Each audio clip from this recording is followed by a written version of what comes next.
E por último, da tese de doutorado, a incorporação poética na encruzilhada, que eu tive o prazer de assistir e para mim foi um momento extremamente mágico, inesquecível. Pena que esse fragmento não diz toda a beleza que é a tese do Igor. A incorporação poética na encruzilhada.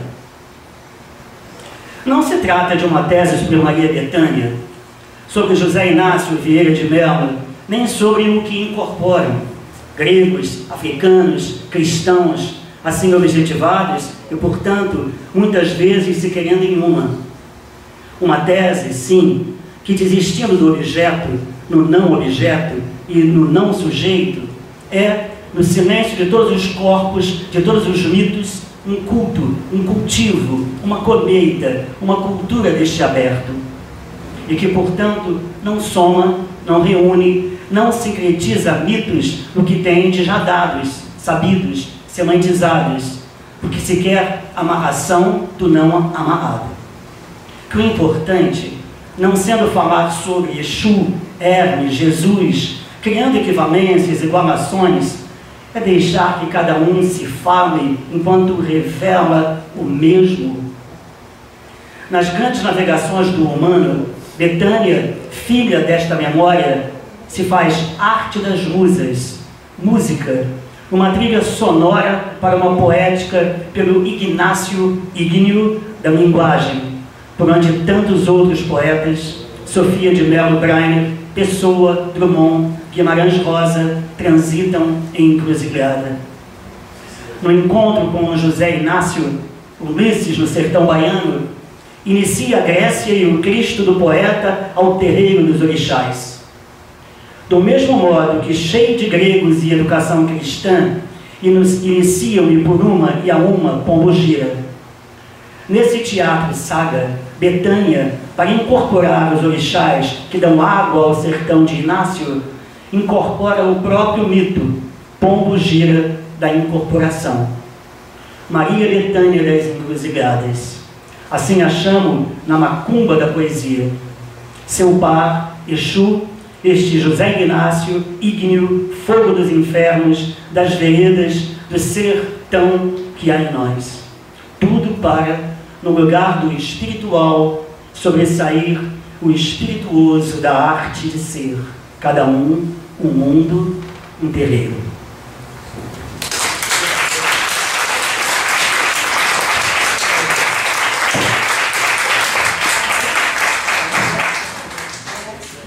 Bem, finalmente vamos ouvir agora as palavras do próprio Igor, quer dizer, do seu discurso, porque já acabamos um pouco também de ouvir Igor, né, na voz de Tanuri. Alô? Tá chorando? Eu estou chorando. É gripe não, eu sou. É porque quando a Spirit falou, passou um filme, né?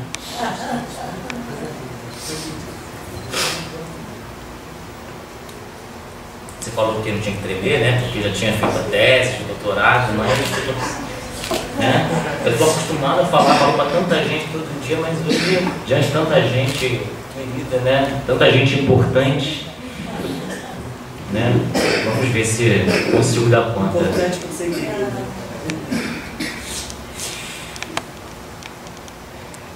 Senhora Vice-Presidente Cecília Costa Junqueira, senhora membro titular do PEN Clube do Brasil, Astrid Cabral, senhor membro titular do PEN Clube do Brasil, Tatuce Cardoso,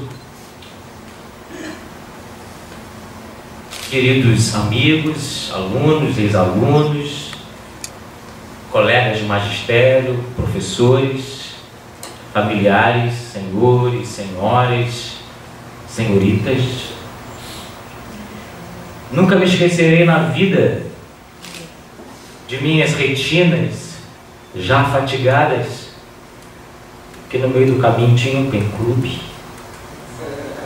Tem um PEN Clube no meio do caminho. E eu tenho que dizer, essa plateia, essa Astrid Cabral, esse Tatuce Cardoso, mandam a gente comovido como o diabo.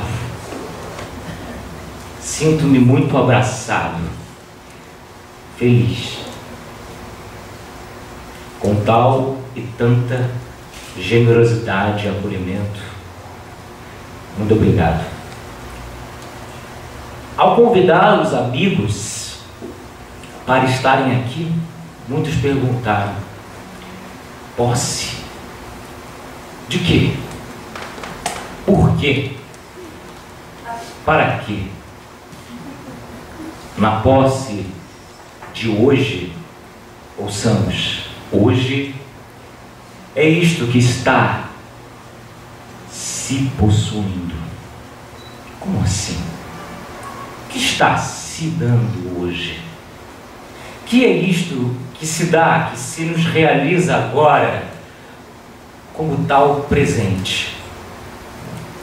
Para dizeres em que consiste tomar posse do presente, deste presente enfim recebido, e que no fundo diz o mesmo que agradecer, ensaiarei um percurso pelo que junto dele vem, reunindo,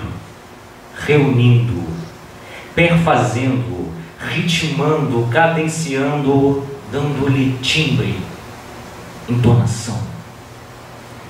Trata-se, evidentemente, de um presente, uma vida, um modo de ser que se faz, que cresce, se ajunta, em suma, que de si toma posse necessariamente a partir de arte, de poesia, de literatura.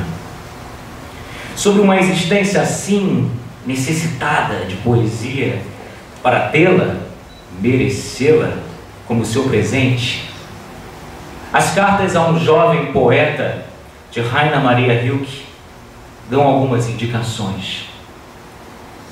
Agradeço antes a Gil Van Fogel, titular de filosofia da UFRJ, por ter me aberto os caminhos destas correspondências. Nelas, necessidade e solidão aparecem como a medida, o critério de uma vida para uma vida ditada por arte, poesia. Um aspirante a poeta pergunta a Rilke se seus poemas são bons e obtém a resposta: você está olhando para fora e sobre tudo isso, olhar para fora, não deve fazer. Ninguém pode aconselhá-lo ou ajudá-lo. Ninguém. Há somente um caminho: entrar em si. Busque o fundo, o motivo que o leva a escrever. Experimente se este motivo o lança no lugar mais profundo do seu coração. Admita, confesse a você mesmo se morreria caso lhe fosse evitado escrever. Na hora mais silenciosa da sua noite, pergunte a si próprio: eu preciso escrever? Cabe uma resposta profunda. E se essa resposta for afirmativa, se você puder responder a uma tão grave pergunta com um simples incisivo "eu preciso", então construa a sua vida segundo essa necessidade. Basta sentir que se poderia viver sem escrever para não se ter sequer o direito de escrever. Em Rilke, escrever precisa ser lei, imperativo de vida. Só nesse horizonte poderá vir a se tornar direito. Razão pela qual perguntar ao outro é olhar para fora, quer dizer não olhar, não considerar o que precisa de dentro se impor. Mas o que significa entrar? E como entrar em si? O que é si? Entrando em si, em que, onde se entra? Si realmente é um quê? Um onde? Um lugar à parte que não estivesse já aqui, presente? Para marcar si, o texto fala do mais profundo do seu coração e da hora mais silenciosa de sua noite. É preciso, assim, não partir já de uma ideia de si, não saber nada de si. Do contrário, estaria ele já pré-visto e, portanto, livre da necessidade de prescrutá-lo, de conquistá-lo. Excluída, assim, a previsão de um si como um eu monádico, solipsista, fosse um recinto fechado, enclausurado, encasolado, abafado, sufocante, irrespirável, falso. Necessário, sim, participar do que respira, nos inspira, do que é necessário, justamente porque o respiramos. Entrando em si, o que deve ou não deve se mostrar, se revelar intransferível, é a necessidade de escrever. O que significa que ela, mostrando-se já e sempre nesse caminho, como que já e sempre nele se encaminha, encaminhando, fará com que o si coincida com o próprio escrever. Na medida em que demasiadamente acionado ou inspirado, feito pelo escrever, este si o terá como seu mais intrometido, adentrado verbo de vida. Será, pois, escrevendo que tal vivente tomará cada vez posse de si. Disto que já se precisou, se lhe impôs como caminho, e não cessa de necessitar-se, de maneira que lhe seja rogado o cumprimento sempre desta imposição. Quer dizer, estranhamente, já somos o que precisamos ser ou nos tornarmos. Já somos o que precisamos fazer vir a ser, até porque, do contrário, não poderíamos vir a ser isto. Só podemos vir a ser, a vir a fazer o que já acenou e acena em nós como possibilidade, oriente, horizonte, sentido de vida. De alguma possibilidade, a recorrente, a necessária, não saímos. Nela sempre nos encontramos para que venhamos a fazer, cumprir o que já é. Escrever, então, é o que eu preciso já ser para poder precisar vir a escrever. A necessidade é o impor-se do que já é e já não pode não ser. Vencer o que tu és, vencer o que sempre já és. Vem tomar posse, te apropriares do que te é próprio.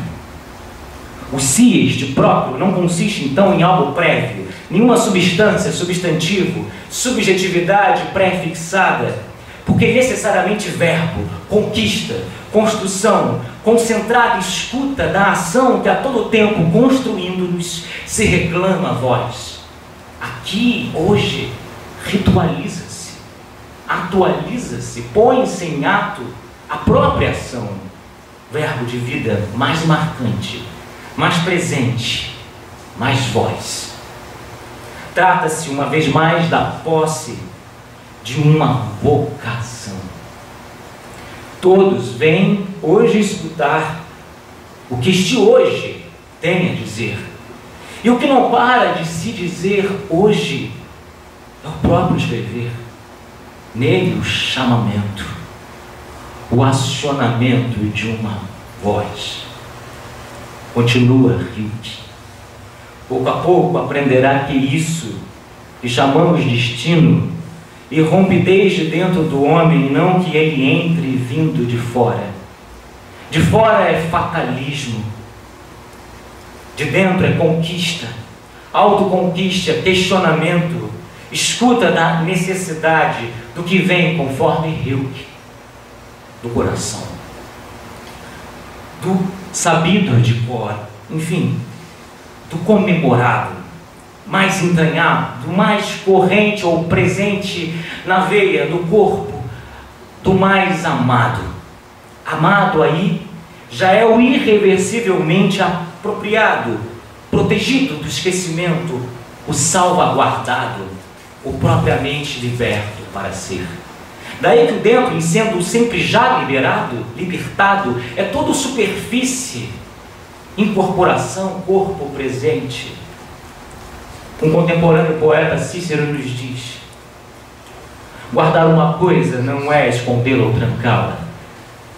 Em cofre não se guarda coisa alguma. Em cofre perde-se a coisa vista.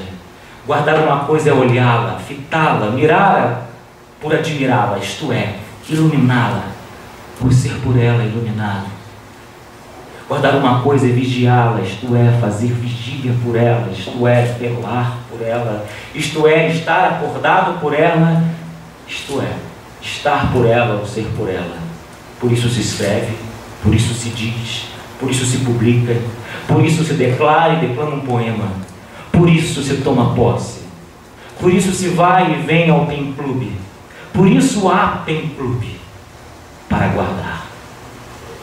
Rio que reza que o jovem poeta cave, escave, experimente tal necessidade, o lança no mais intenso e vigoroso que é o coração. Que ele se deixe tocar e tomar por isto, para que isto se faça visível ou não, e enfim, o autêntico, o apropriado caminho se revele.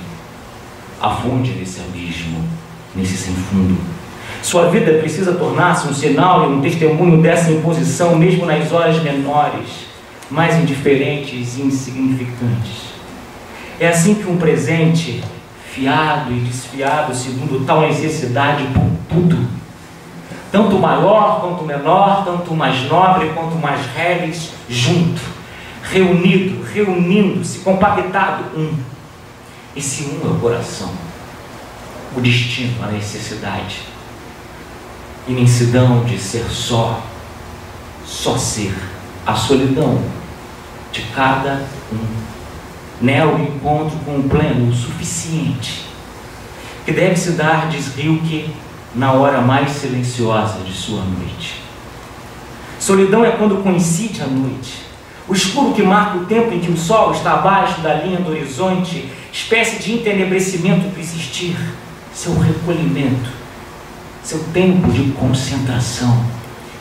As distâncias e o em volta se contraem, e como distância e em volta tendem a se desfazer, para serem um só. Não um encapsulamento paralítico, mas ao contrário, um diálogo radical. Penso se minha voz, aparentemente tão pouca coisa, não encarna milhares de vozes, a fome de dizerem-se de milhares de vidas. Nesses momentos meu coração pulsa mais alto por minha consciência dele. Vivo mais, porque vivo maior. Visita-me, Bernardo Soares, em Livro do Desassossego. Neste sentido, entrar em si, ensozinhar-se, habitar-se, fazer-se casa, ethos, ético, é impedir-se indiferente ao outro, é entender a diferença, o ser um no outro, com o outro, uma vez que nos lembra o professor João: um galo sozinho não tece uma manhã. Ele precisará sempre de outros galos, de um que apanhe esse grito que ele o lance o outro, de um outro galo que apanhe o grito que um galo antes o lance ao outro, e de outros galos que muitos outros galos se cruzem os fios de sol de seus gritos de galo, para que amanhã, desde uma teia tênue, se vá tecendo entre todos os galos.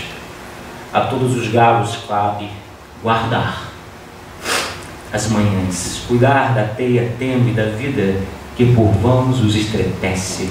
Porém, se todos nós, galos, temos de, na mesma hora, vozear, cumprir mais um dia, não podemos vozear, amanhecer pelo outro. A hora de ser é sempre própria. Vês que cada qual também tem de conquistar e lançar sua voz. Na hora mais silenciosa da noite, estamos sós. Os galos estão sós. São no fundo, somos no sem fundo, sós. Nessa distância cavada, o próprio de uma voz afunda e se funda no mais silencioso noite, que é o onde e quando a distância e o afastamento se concentram, se intensificam e se fazem mais necessidade, destino, mais dia, manhã, mais o que precisa ser. Uma vez entregue a nós o ainda não tecido, não dito, por dizer-se, este silêncio possibilidade de, em cada um se tece, vai se tecendo, amanhecendo um bendito enredo, um modo próprio de cantar, contar, vida como história, a partir da hora mais silenciosa, que é a noite, esta noite, em que gestando mais um dia, um galo chama os que o chamam a voz, ao escrever, crendo nele a capacidade de ser também tecelão de manhã. E eis o clube. Por quê? Para quê? Por nada. Para nada. Em razão de nada e visando a nada além disso mesmo. Perpetuar noite e dia, dia e noite. Pois em razão de nada fora dela própria e para fora dela própria é a vida. Esta posse é plena congruência, coincidência com vida. Extremamente séria, assim rara, preciosa. A experiência de poder estar aqui por instantes, solto na vida, para nada, à toa. Se nobre, afinal, é isto que a nada serve. Se quem serve é o servo. E estamos todos cansados de um sobreviver servil, servente. Este nascer, morrer, nascer dinâmico, este nobre movimento de autossuperação que vida é, se chamou há muito poesis, poesia, arte, literatura. É o ver, o participar e assim celebrar dessa super ação de vida, de seu acontecer poético. A literatura, a arte vê, frequenta, celebra, canta esse acontecer e o retoma, o cofaz. Por isso é pró-criação. Se a arte e literatura não é espontânea e compreende trabalho, o movimento vida que ela retoma e trabalha é gratuito. Vida é gratuitamente poesia. Tomar posse disto, que então vem de graça, do que recebemos na graça, na gratuidade, a exercer aqui, agora, hoje, a gratidão pelo presente recebido, por nada e para nada. Entenda-se, nada fora, além ou aquém da própria vida, que já não seja vida. Arte e literatura é tão só a alegria, salto mortal de participar da vida nela mesma ou com ela mesma. Só isso é preciso. Só isso é digno e diz liberdade, pois só isso eleva, é sobre vida. E é por sobreviver nisso, no e ao escrever, que uma vez mais hoje escrevo, tomo posse de minha sobrevivência. Assim todo rito, uma festa, uma comemoração. Por acaso, comemora-se hoje a vida, o nascer de um galo que entre os tantos que preparam manhãs, de si deve estar tomando posse agora. E por quê? De repente lança ele uma voz que eu apanho, para lançá-la a outro, me reda nos seus fios, para afirmar o sentido deste infinito percurso por hoje. Aniversariante está aí, Salgado Maranhão. Poesia. Esqueci minhas pernas em teus descaminhos, o sexo livre de teu ritmo, e monge da loucura, fui me acasalando ao caos, me regenerando ao precipício. Séculos a fio na antessala do teu templo, em busca de alguma jura, de alguma incerteza de teu porvir. Tudo para que de vez em quando me mostres do rosto de Deus. Assim seja. Obrigado.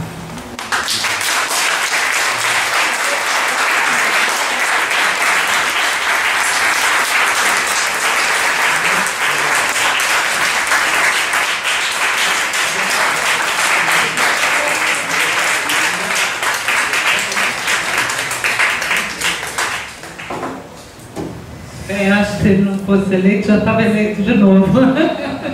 Esse texto dele, todo coração, poesia, palavra, filosofia, foi belíssimo, Igor. Foi realmente especial e diferente. Acho que foi algo inédito aqui, ele tratar a posse, né, a palavra e o estudo da posse. Está encerrado, né, com ele possado, depois de analisar toda a hermenêutica do que é uma posse no fã-clube, pelas vezes o jogo todo de palavra do Ciro e da posse, serem postados, aprendemos com o Igor, que o fã-clube guarda, não é? Palavras e vozes, e vem guardando aqui já há bastante tempo, uns 70, 80 anos. E vamos passar para o lado também agradável dos rituais, que são os coquetéis. Está encerrado, né? É super importante.